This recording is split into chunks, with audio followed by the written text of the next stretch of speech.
depth and substance, the two most exquisite qualities, be it in a poem or a person. Sanober Khan said that. When I first read that hauntingly beautiful haiku, I was enchanted but also skeptical. Skeptical because I didn't quite understand how depth and substance could be the most exquisite things in a person. In a poem, sure, but in a person, when I think about the most exquisite things in a person, I think of kindness, compassion, courage, and virtues of that nature. It doesn't get more exquisite than that, surely. But this haiku, with its simplicity and profundity, compelled my curiosity. Maybe there was a level of awareness I was asleep to. Maybe my understanding of the word exquisite was lacking. So I did my due diligence. I did some research, which took me down a rabbit hole where, at the end of it all, I finally understood. Sanober Khan was onto something. It's one of those things that must be experienced to be understood. Depth and substance really are the two most exquisite things in a person. It explains what makes us truly unique and seductive. It is what we instinctively look for in people, even though we don't have the words with which to define it. In this episode, I will explore the concepts of substance and depth and how they are the secret sauce of a truly authentic and attractive person. Think about it. How often do we end up with people who don't move us in any real way? They don't inspire our best self. They don't stimulate us mentally, emotionally, or physically. Pure water vibes. And it's not that they're bad or toxic or whatever. Just basic, uninspiring, shallow. And that's actually worse than being a complete asshole. Because at least with an asshole, you know you should leave. The reasons to not associate with them are abundantly clear. But if they're basic, if they're uninspiring, there's a guilt, an indecision, a false hope that eats at you. Because there's no justifiable reason not to reject them or leave them. And you don't want to be an asshole.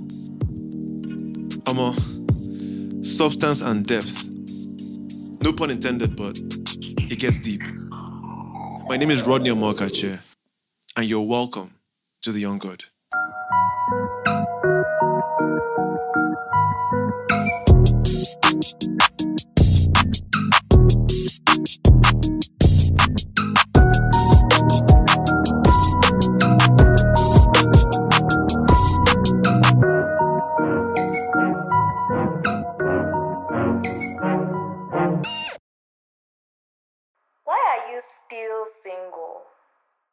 That is a question single people get asked at least 10 times a year. That number doubles if you're someone that seems qualified to be in a relationship, as in you're smart, attractive, mature, bonus points if you're financially stable. That number triples if you're someone who seems to have a lot of options, a lot of suitors. And at that point, the question seems more valid, but the answer becomes more complicated. Because as far as everyone is concerned, you're single, you have options, and yet you can't find someone? Is it witchcraft? Did your village people set traps for you? Okay, what are you looking for? Another seemingly simple question, but very difficult to answer. Especially for me. Not because I don't have an answer, but because my answer will just attract more questions, and it gets more complicated from that point. My thing is, unlike most people, I won't say that I'm single because the Nigerian dating pool is trash or whatever. In fact, what I've come to realize is that the dating pool in every location in the world is complicated and has its nuances. But that has nothing to do with me. I've developed myself to the point where it doesn't matter where or what the pool is. I trust my ability to identify and create something meaningful if I see what I like. Okay, so why are you still single? I'm single because I have very specific needs. I like what I like, and I'm very patient. I can wait to find what I like, what I need. But I think this scene from Ted Lasso put it best. Have a listen. Tell the truth. He's fine. That's it. Nothing wrong with that. Most people are fine. It's not about him, it's about why the fuck you think he deserves you. You deserve someone that makes you feel like you've been struck by fucking lightning. Don't you dare settle for 5. Struck by a bolt of fucking lightning. That's exactly it. I ask again, how many times have we met someone? They're not bad at all, as in anybody would be lucky to have them, but they're just not for you. You just don't feel that feeling. They don't make your heart race. They don't make you nervous, anxious, happy, grateful. They don't make you feel alive. It's not enough to be nice or good or even kind. You want something that energizes the fuck out of you. I'm single because the kind of people that make you feel that way are fucking rare. This is the eternal curse of the romantic. Then there's also the fact that by the time you reach a certain age, it can feel like you've seen it all. Like, once you've met one person, you've met them all. Because people today are so the same. And that's a weird thing to say because each person that exists and has ever existed is absolutely unique, but only theoretically. Socialization and globalization make it so that the uniqueness we are born with gets blurred out over time. And so we kind of like start to act more like each other and less like ourselves. Think about it. We all watch the same TV shows, follow the same news, have the same worries and social pressure, listen to the same music. We were raised more or less the same way, worship the same way, and hang out in the same social circles. So when you get to know people, even though they are unique, it's still the same issues, the same stories, the same trauma, the same conversations, the same dance you've had 1,000 times over. Consciously or subconsciously, you come to crave more. You get turned off by the same shallow encounters and people, especially if you've done the work to develop yourself. You instinctively begin to look out for someone who is just as, if not more developed than you are. It's like, let's say you're a voracious reader. Once you've read too many trashy bestsellers, you begin to look for something with substance, something that attempts to define the universe. See where I'm going with this? After a myriad of basic experiences, you begin to crave a dynamic that keeps you on your fucking toes, that stirs you, that makes you feel like you've been struck by a bolt of fucking lightning.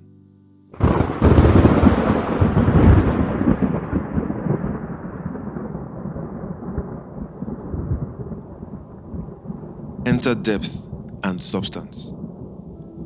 During my research, I found that the people that have that kind of effect on us are the ones absolutely brimming with substance and depth. Two concepts that are very difficult to put into words, but I'll try. First of all, I should make it clear that those words are not mutually exclusive. They are two separate words, each with its own meaning and power. I'll start with substance.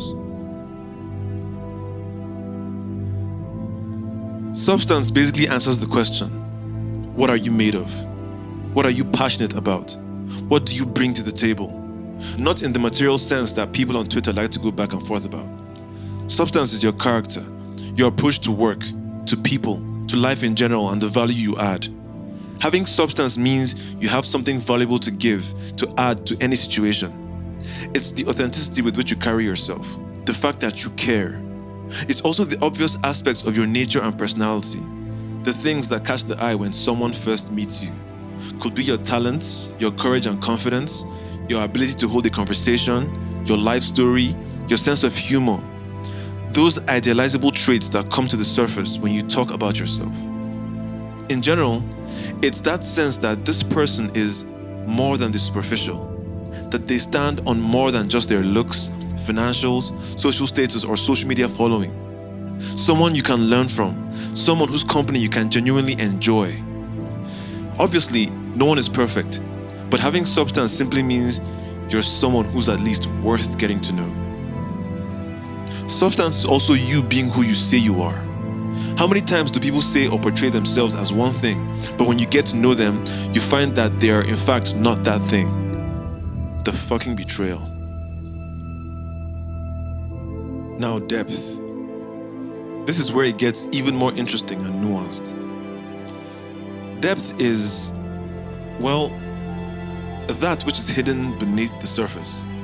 your history, what you've been through, and how you've interpreted those experiences, the contradictions in your personality, the meaning you found in your suffering, your weakness, your inner strength, your weird quirks, your vulnerabilities, the pleasant and not so pleasant surprises, how they all mesh together to create this portrait of a person. Experiences make depth. A person with depth has done things, gone places, and met people. They think deeply about themselves and the things that have happened to them. And most importantly, they have the ability to express all of that in a way that makes you want to know more. Even emotional intelligence is an indication of depth. You know you're fucking with someone who is deep when, in the relationship, you find that the more you learn about them, the more you continue to desire them. To love is to know, and the more you get to know a person with depth, the deeper you fall. It's fucking poetic. So that's substance and depth as separate entities. It's time to bring them together, because that's where the magic happens. Let's say you meet someone and you find them attractive. Substance, in this case, would be or might be their self-confidence. It stands out to you. You're not sure why, but it feels different. It feels authentic. It feels warm. And maybe you're a shy person, so their confidence and the attention they give you draw you in. You get to know each other. Depth would be you later learning that that confidence is backed by their faith in God, or maybe learning that they're actually a shy person at heart. Or maybe they reveal to you an insecurity that contradicts that confidence in a way that endears them to you.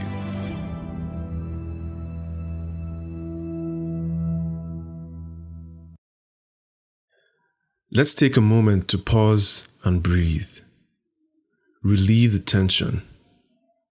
Whatever you're doing, close your eyes, take a deep breath. In through the nose, out through the mouth. One more time. In through the nose, out through the mouth. Let's resume. Another example of the interplay between substance and depth is storytelling, as in being able to tell your story. Anybody can have an opinion about anything, but ask a person to talk about themselves, and that's where you know what they're made of. It says a lot about a person that he or she can talk about themselves and what they do with enthusiasm and clarity. That's substance. Most people can't tell their story because they don't know it. They haven't thought deeply about the things that have happened to them and found the thread that connects it all. So they can't hold a conversation. They have trouble being vulnerable. They can't generate genuine interest in themselves beyond the physical and material.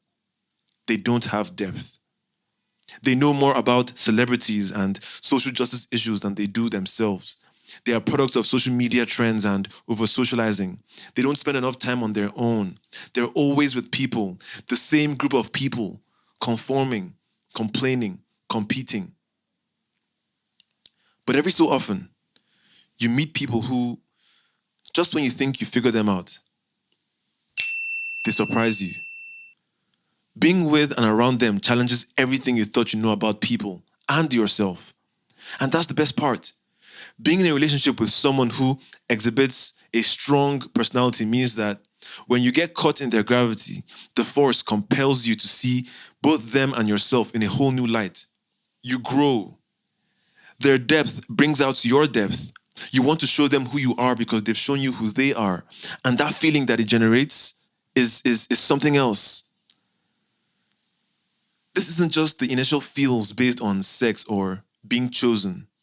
I'm talking about that kind where as you get to know them, you're utterly stunned by the magnificence of this human being. You understand how lucky you are to have access to their time, their body, and their mind. They make you weak and they make you wet, if you're a woman. You might be skeptical about this picture I'm painting. Might sound too good to be true, like something out of a Mills and Boone novel. But like I said at the start, this is one of those things that must be experienced to be understood. For now, just take my word for it.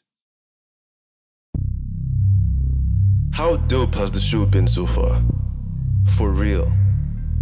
If you're enjoying this podcast, do support by following on IG at The Young God Pod and Twitter at I Am The Young God for exclusive content and updates. Feel free to slide in my DMs and let me know what you're feeling, what your listening experience is like, and whatever else might be on your mind. I'm here for it. And by the way, do subscribe and tell a friend.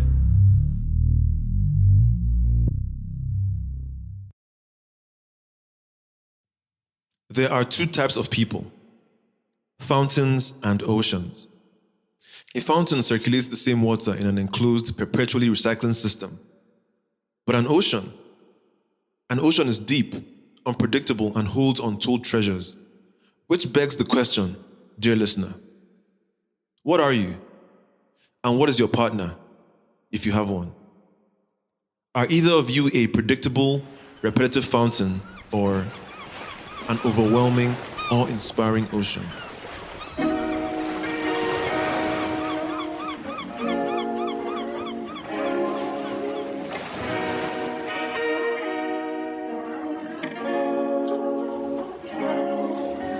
Take a good look at yourself. Then take a good look around you, at the world, at the internet, and the things people value, the things people idolize, the things people bother themselves with, the content they consume, and the quality of experiences they curate.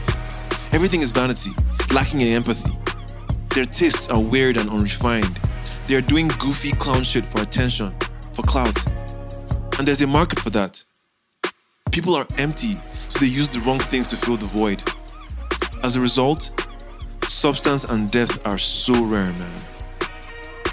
And because they're so rare, you gotta be discerning about your choices in people. You have to be able to see the substance and not be taken by the style. You have to see emptiness a mile away. And by the way, emptiness is the absence of some things, not the absence of everything. Just to be clear. Emptiness is the absence of some things, not the absence of everything. I'm spitting, aren't I? I'm not even saying that substance and depth will automatically solve your problems. They're the most exquisite things, not the most important things. See the distinction? They're the most exquisite things, not the most important things. Virtues like kindness, compassion, courage, and things of that nature are the most important things for anybody to have, while substance and depth give them an aura, an interest, a story that makes for the most elite situation. Substance draws you in, while depth holds you down. In between those two qualities is where all other virtues exist. And I know this because I've known the kindest, most generous, most loving people, but I didn't feel struck by lightning. It's like, you're nice and all, but you're not what I need in this life of sin. And because you know what you're looking for, you can't settle. Your spirit will not allow it. Your soul yearns to be set on fire, fam. I don't just want a good person. I want an interesting person. I want a unique, special individual. I want a fucking soul. Being good is nice, but that's not what stirs the soul. And the soul yearns to be stirred. By experiences, by people, and by your experiences with people. Women know this feeling very well. In your teens, it wasn't the nice guy that moved you, but the bad boy. The feeling that there was more to him, that you could change him, that he would add excitement and fun in your life. That's what young girls were drawn to. Except you're grown now. There are less toxic ways to achieve that feeling. Hence, substance and depth. Shine bright like a diamond. Shine bright like a diamond. By the way, do you know who has substance and depth? You do. Yes, you, dear listener. And here's why I say so. Because to connect with and receive some of the things I put out on this podcast, to really enjoy my podcast, you have to have that stuff. It's not for the average person. It's not for the faint of heart or poor in spirit. It's for the people who are, in their own way, connected to or at least searching for something. I always say that I love the quality of people my podcast attracts. You're dope. Make no mistake, and someone out there will be lucky to have you. Try this social experiment. The next time you meet someone new, whether it's platonic or romantic, whatever, recommend my podcast to them. Either recommend your favorite episode or let them decide where they want to start. Then have a conversation with them about it after. See what they think, how they interpret it, if they connect. Their response will let you know if that person has the stuff. Deep calls to deep. If they are made of that stuff, they will respond appropriately. Trust me. In the meantime, keep developing yourself. Keep mastering your God identity. Like I always say, be the difference in this society where everyone is so the same. It's easy to sit on your high horse and criticize, but to be truly different is to keep your spirits up and still find ways to see the best in others, even when they disappoint. Take people as they are. Shine bright as a diamond. Make yourself into what you wish to attract and see what happens. That's substance. That's depth. And this is the young God.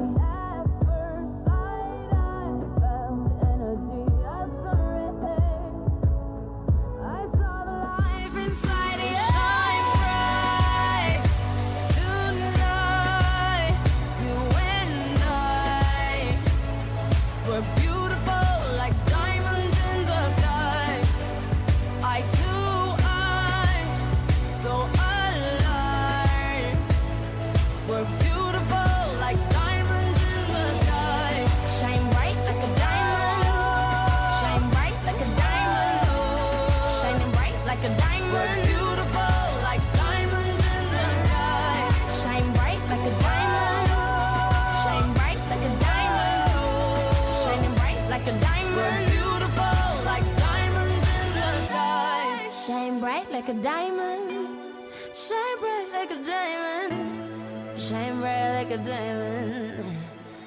So shine bright.